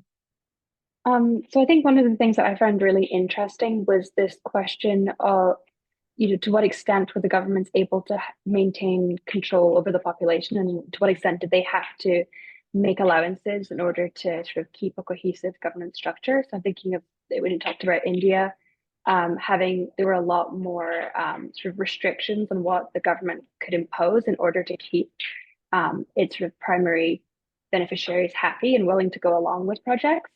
in a way that it talked about sort of South Korea didn't really have the same issues because it was under such an authoritarian government. I thought that was really interesting just to see how the impact of to what extent you have to defer to your to the people with the most power within your demographic, the extent to which that deference impacts development outcomes. Yeah, and one of the other interesting aspects to sort of identify from this text is on the varying nature or the significance or emphasis the author makes on the varying nature of or degrees of state intervention in influencing market institutions. The term, in fact, market institutions is coined really pretty much for the first time in this reading. The idea of market institutions is to embrace the sort of positive effects of what markets can align, incentivize, while giving them the proper environment or let's say ecosystem to thrive. And we have till now talked a little bit about that under the force of competition, as markets try to reorganize prices, make more attempts, or allow for more firms to innovate, there's at the back end, what you need is a shadow institutional design where the rules of the game are enabling mechanisms. If the state itself undertakes a policy design of being extremely restrictive, which some policy regimes give you example of, there is a negative or adversarial impact on not just the way market institutions are shaped or formed, but also on promoting rent-seeking behavior. The term that is often used in that regard is that the extensive degree of state intervention or government intervention would result or cause market failures. And that may or may not happen as a result of government intervention, but in cases where it is actually a law or a policy intervention, in some cases, governments can impose a very strict price ceiling, right? Like a maximum price cap on goods and services. Now, if you don't do it based on some deterministic market forces of demand and supply, or an understanding of at least that, you'll end up causing either shortages or excesses in the market. And many times this happens across the board.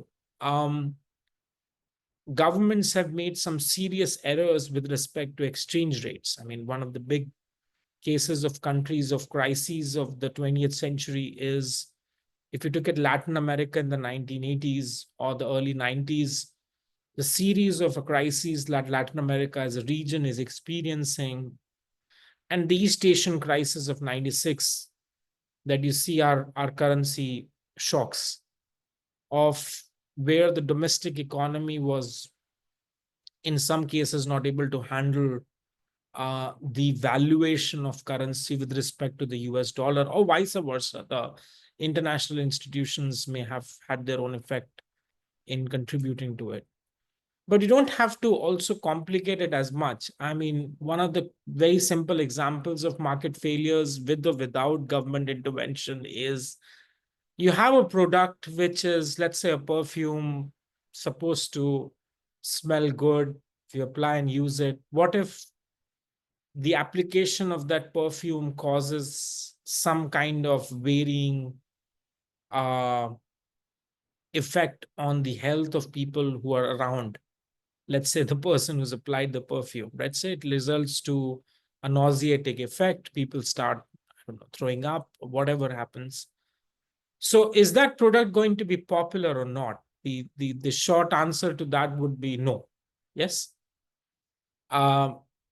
no matter how popular or whichever brand would have really marketed that product, it will fall consumer scrutiny, because the product here in the case is to sort of really make the person stand out for how the sort of sensory perception of that person is shaped in a social setting. Now, if the effect of that is the reverse, that product is not going to sell much.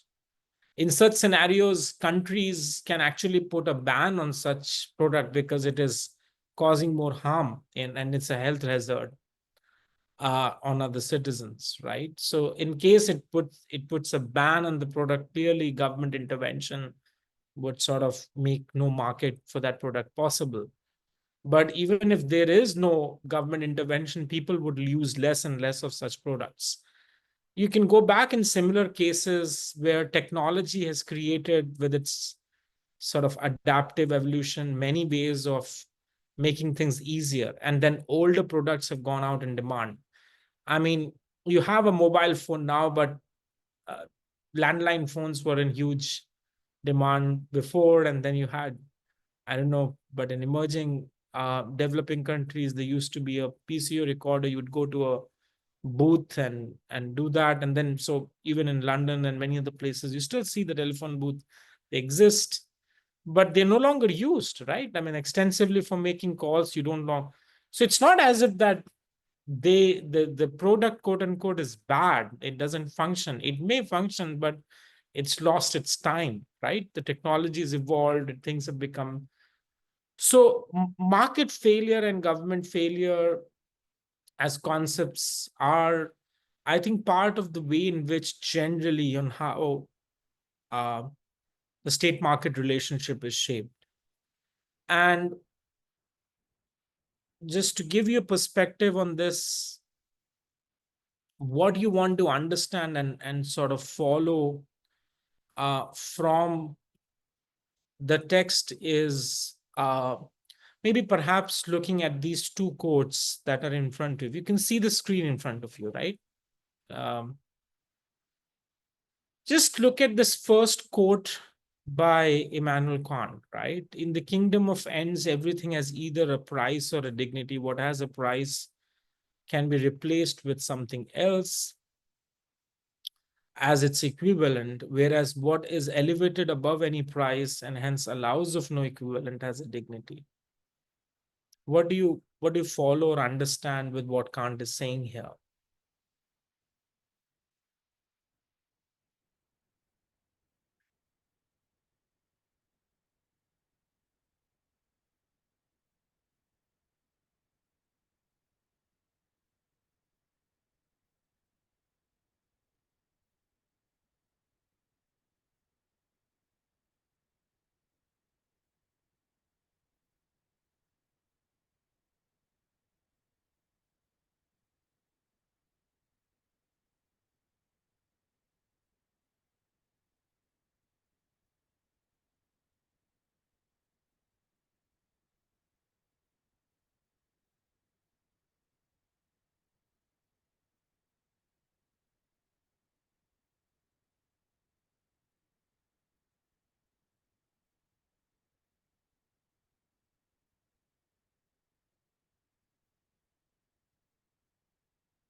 Anything or no? So anything that to dignify or indignify something, can you just attach a price on everything, right? Is fundamentally what Kant is saying, that there are things beyond the commercial valuation of things that matters to individuals, to people, right? I mean, see, the imagination of a scenario where informality operates extensively. Think of labor markets where people may be paid to do what they're asked to do and maybe paid a good amount of sum, but may still not want to do it. You think of examples. It's not just by law. I mean, there are a lot of work working people who may find to a certain degree indignation in being asked to work with a price being attached to it. I mean, I have a lot of examples, but I'm looking at where your imagination takes you on this, which is what could be a scenario where if you're starting with the assumption that everything has a price and there's no other valuation that can give you a better value. I mean, for everything that we value, it needs to have a price. Then, okay, it's good to know that. Is there anything else you had?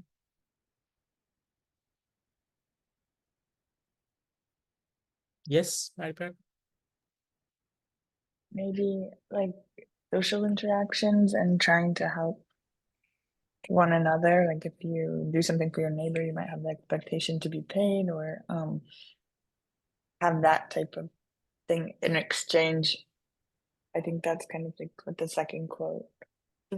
Yeah, in but my, social what I interactions interpreted now. it as. Yeah. Mhm. Fair enough. But social interactions have now also been through apps being engineered with having a mechanism where two people can sort of meet, date, whatever that you need to plan. And there is a whole space which through money is able to facilitate that.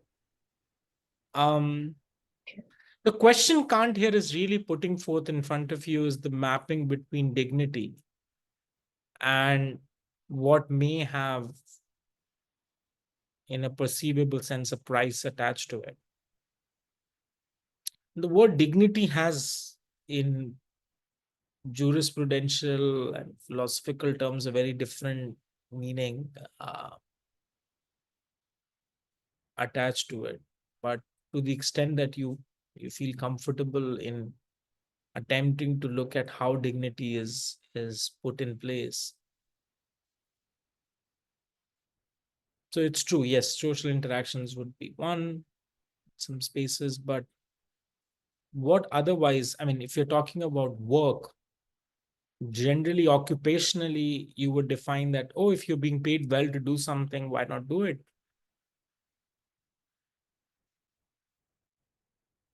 I guess the difficulty I have here is because it's so hard to define the context in many ways, right? So, I mean, even across countries, the word dignity would change. So I'm trying to, think of it in the context of the subcontinent, and some of the work, and then here, I guess maybe I'm overthinking it, but I can't, I'm trying to understand the actual word dignity. I mean, I'm not sure in what context. No, you're right. You're right in terms of attaching some degree of contextual realization, because the world we habited versus the world one comes from may be very different, which is why I attached two reference points. Informality. Because informality is really the space where a lot of this discussion lies in. I'll give you one big example. I mean, 80% of the women in South Asia broadly tend to work what you would consider as work in the informal sector. And within that informal space, particularly in urban metropolises, 95% of those working in the domestic care and domestic workspace are all women. And if you were to ask and do any studies focusing on domestic workers, the word dignity comes, in fact, overwhelmingly at high times. And one of the major reasons for this is that in some cases, domestic workers are really not complaining about pay.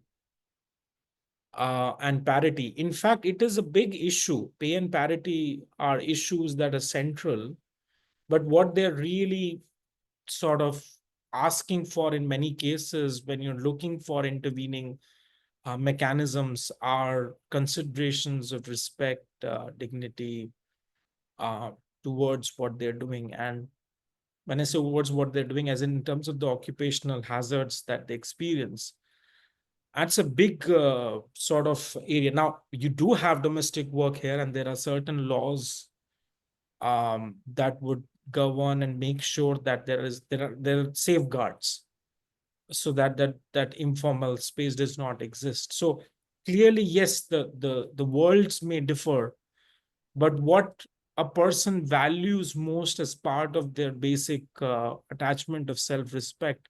And one useful reference point to look at is the Stanford Encyclopedia of Philosophy.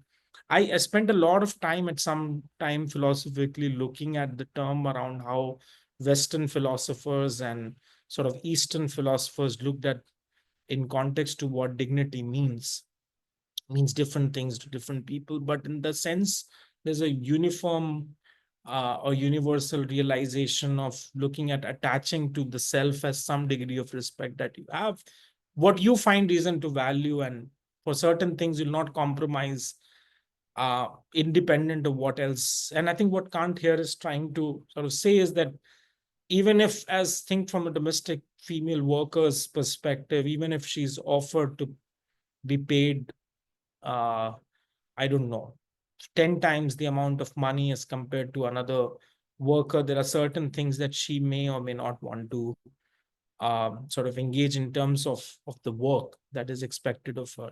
The other big space by law, I mean, it is now banned in India, but it is still widely rampant in terms of the occupational nature of work, is manual scavenging.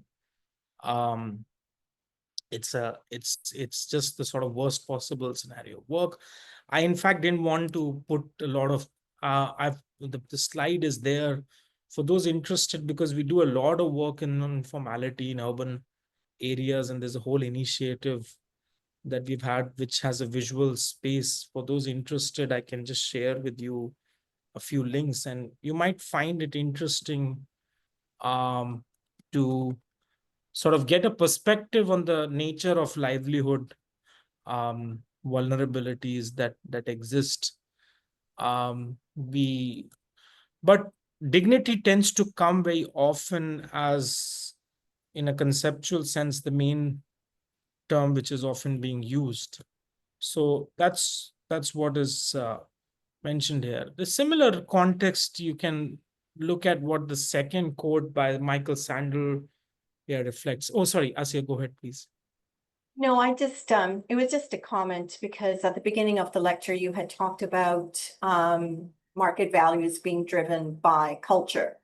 And so, and so that's what I was thinking about in terms of dignity, domestic work, and scavengers, and how much that is related to the social stratification of Indian society. And so even if we were to, even if, you know, the case was made to pay them more, if the person themselves don't feel that they are deserving of that, you know, and how that is a structural barrier as well in a class-based structure in India. And I did, just to comment, I did check out one of the YouTube you had on Chugis and the work that is done in very precarious environments in, I think it was Delhi. So yeah, which talked a little bit about that. Yeah. Yeah, so this, I mean, so one of the main, so interestingly, social identity works in hierarchical terms in every country in different ways and forms. I mean, I have been observing very closely occupational patterns of some kinds of work being segregated amongst immigrant-based networks and communities where hospitality, care, is handled by those immigrant networks. I mean, I'll recall an instance. I mean, I've mentioned, I don't know if I've mentioned this publicly in a class, but there's no harm doing that.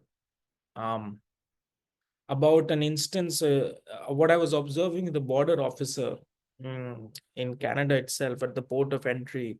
This was in fact 2 years back, 2023. So technically at that time for visiting scholars, you would be issued a work permit at the port of entry. And there was a woman from the Philippines actually, who was visiting, and she had a care work visa. And this, and there must have been around 25 to 30 people there. And this border officer would have, I think, spent a good 45 minutes with this woman, asking her to explain what kind of care work she provides, which anyone here locally cannot be eligible to provide as in this context too. And the interesting part was that, she already has a visa, so her skill set or the suitability of her profile to match with what the visa skill set needs has already been determined. But I could see actually in that border officer's line of questioning that he was curious why someone from Philippines is interested to work in Canada on that visa. But clearly, because of reasons of what you'd consider as explicit grounding, which would be on racial grounds, be seen as discriminatory practice, would not play out that well. And you ask the same question once, you ask the same question twice, and she said, I have a visa and I have a host and I have everything, I have all the documents. And she was speaking and actually very good English. English was also even not a problem. Some of the but this is just so common. I'm giving you one instance of a very sort of a quote unquote nice example. One of the reasons principally I've not left my Indian passport is because I've always sort of seen what it takes, coming from a country. The moment you leave that thing aside, your class mobilization will take you in a different setting. This is genuinely, and I think that the process of indignation is not only subject to the expectation of what social norms would have of you occupationally that may be expected. In many cases, you would find this to be a big concern, even where, as I said, hierarchies would exist, driven either by class considerations, gender, it could be caste, definitely ethnicity, race. UK for me is a melting pot of understanding that, because I spend a lot of time in London and I see that there is assimilation happening at some levels within the urban metropolis, but there's also a sort of a segregation of certain occupational patterns being handled. And well, it's for us to sort of look and reflect. But this is a big issue. Markets have entrenched themselves to give a space what people find reason to value and do that. Now, just because I'm comfortable in the subcontinent doing 5-6 things and I'm a good, I'm good with those things. And if I'm asked to do that in another country and I'm paid, let's say 5 times the money, I don't mind doing it. But what I generally, amongst migrant groups, ask is the question whether if you'll go back to the native village and do the exact same work if you're doing that in the urban metropolises. And the answer to that for many respondents is no. Like, just because I'm doing a lot of cleaning work in the city doesn't mean that I would be okay doing that when I would be back home. And I often ask the question, by why would that be the reason? I said, no, well, I would not do that at home because I'll find myself to be in a spectrum mode, finding more indignation. The other quote here by Michael Sandel, which talks a little bit about incentivizes with education. This is one of the main reasons where education that has been priced at a very high level. A US MBA degree giving you a high tuition fees, which is a $50,000, $60,000 MBA degree, may not necessarily, just by the very nature of being a expensive degree, mean that you've learned more.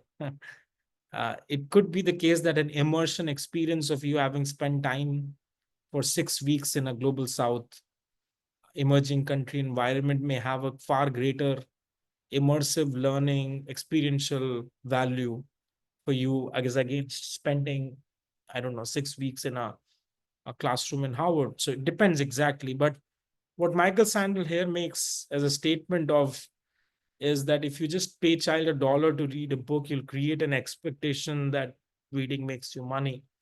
I mean, implicitly, what I'm doing in asking you to read a book for a review assignment is to incentivize grades around and map it with reading, right? If you read a book and you review it, you have grades assigned.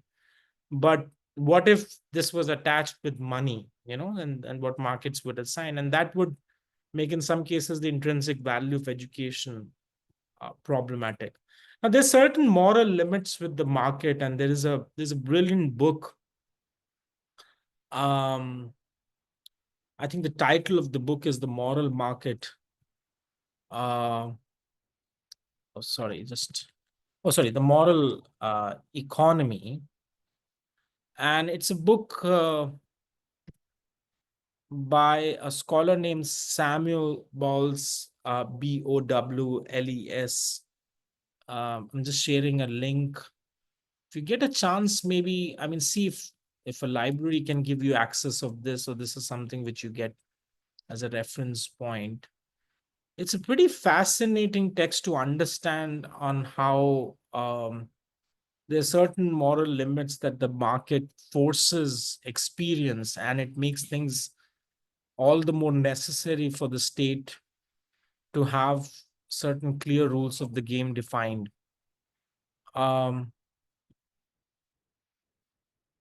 Yes. No, but I said race is a big context now. What I'm seeing is in India as well, like that prime minister right now is in Ghana. And I've spent a lot of time with the African community in Delhi. And the kind of experiences a lot of the expat community would tell you, which is in terms of their own sort of response amongst what they experience, is quite, the racial discriminatory treatment is so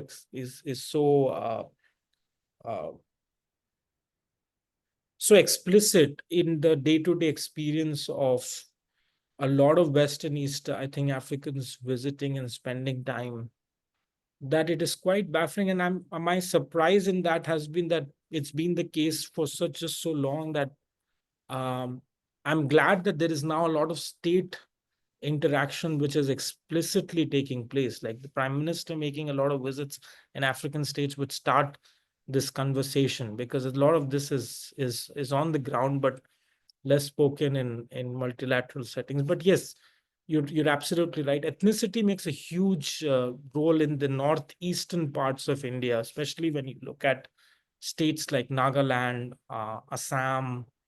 They have ethnically a lot of the connections with eastern parts of the Southeast Asian spaces, including China, Thailand, Vietnam. The Mekong River actually originates itself from parts in the northeast of India. So it's a very interesting space.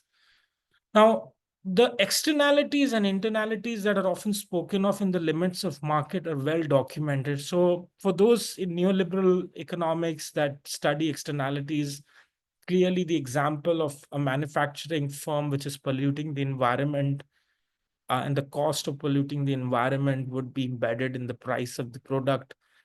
The whole concept of carbon taxes, the whole concept of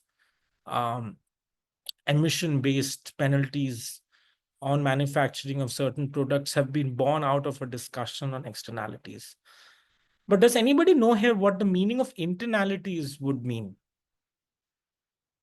Because internalities have a reference which is directly connected to the Kantian sort of point of discussion we were having just a while back. Things that you find, the actions of your own, you're very much aware of certain actions that you're undertaking and the positive and the negative effects of that on your own well-being.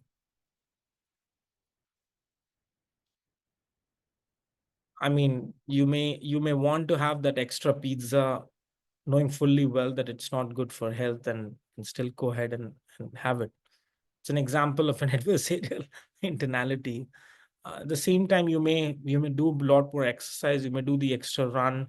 Some cases, just the next sort of extra 15 minutes of the gym, even though it causes you sort of muscular tension and you feel more exhausted and tired, may be helpful for your health. So those kind of things really make a difference. So the limits of the market are generally defined under the concepts oscillating between the study of externalities and internalities. Now, one thing to put in perspective here is that externalities are not always negative.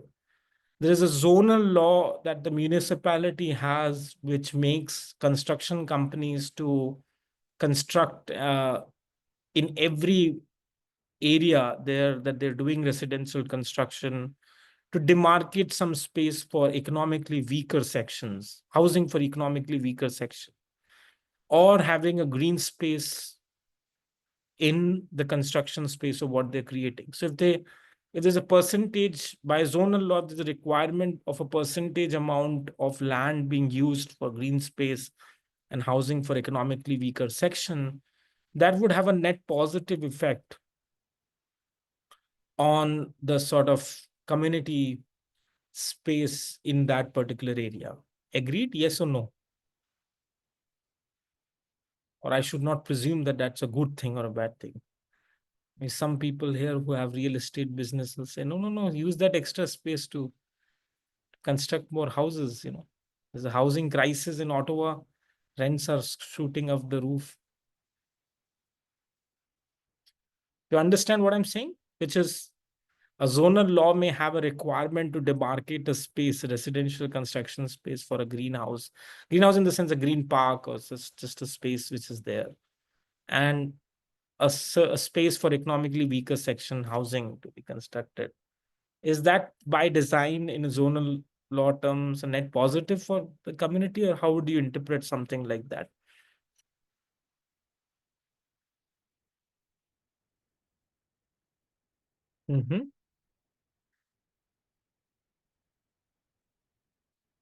So generally, I mean, just in the interest of time, the unintended costs of the action of two parties on the third party, positive or negative, right, would be seen in the reference of externalities. So the actions of the residential, by law, basically construction companies doing residential construction, but putting a small space as a park, or for economically weaker sections, the government is trying to intervene to ensure that there is more representation of low-income communities in areas for residential presence of housing. And green space would definitely allow for a space, common space for people to get together, talk, communicate. I think this concept of third spaces is very popular in now modern times. Like I see in Ottawa and Canada and much of parts of even Europe for that matter, coffee shops are not places where you just go grab a cup of coffee and just disappear. I mean, for a lot of people, it's a third space. It's not a house, it's not a place of work, but you'll go to a coffee space to read something and do. So those things are important for social goods to be realized. Now, the concepts of market failure and market failure by government design may happen as a result of interventions of state policy and the absence of one, which is what one of the reading was trying to look at, but more or less in cases not of sectors, but of countries. So you had policy regime-based examples looking from India, South Korea, examples from Taiwan, of domestic protection safeguards, of excessive protection safeguards for restricting trade, and the effects of those, the effects of those on the domestic market, and just generally on the effects of policies. So there's a bunch of, I think, points discussed which are drawn from the reading. I don't want to sort of go into each slide, but the objective here is to really look at the effects of the actions of the government on markets and how it may distort in some cases or rearrange the terms of market driven sources. And this is where I think Inquiry of Wealth of Nations, or this is where Smith's emphasis on allowing markets as a system of natural liberty to thrive under the force of competition is more extensively emphasized. I mean, we're not talking about Smith as sort of a neo-capitalist. Some were saying that markets on their own will arrange and solve all the world problems. But basically, the extent of competition which allows for price competition, innovation to take place, competition plays a role. And government has a key role in designing the necessary incentives in making that happen. A wrongly designed policy can result for, let's say, agricultural goods and extensive subsidies or shortages or surpluses. You have minimum wage laws where if the minimum wage is kept too high, it may sometimes, I mean, the conventional wisdom is it may disincentivize employers to hire extra workers because the minimum wage is kept very high. At the same time, if the minimum wage is kept too low, you have a situation like in New York, I go, and that there is almost a moral expectation to tip in any restaurant you go. It's pretty much there not also, but I'm just saying that you have to do that because the minimum wage is so low. And the case I've been advocating, and many would advocate perhaps, is that, you have to get the minimum wage up and revised, right? Like expecting someone who doesn't have the resources to tip at a higher level, like 20% or 30% or 40% may not be fair. But I mean, that's how systems respond. So these are all examples of how government failure and market failure may happen. What I would like you to do is maybe just have, for your next class, which is on Tuesday, I need you to have something as a reference point, which is you need to have one example of a policy reference as a result of government intervention, which has resulted in a market failure. It could be from any country, it could be from any sector, but a market failure resulting as an intervention or a lack of intervention of government in policy is what you need as an example of both, in case where there was no government intervention, in case there was one government intervention, right? And you need to have one of each of these examples of the next class. I'm going to ask everyone take of that example, okay?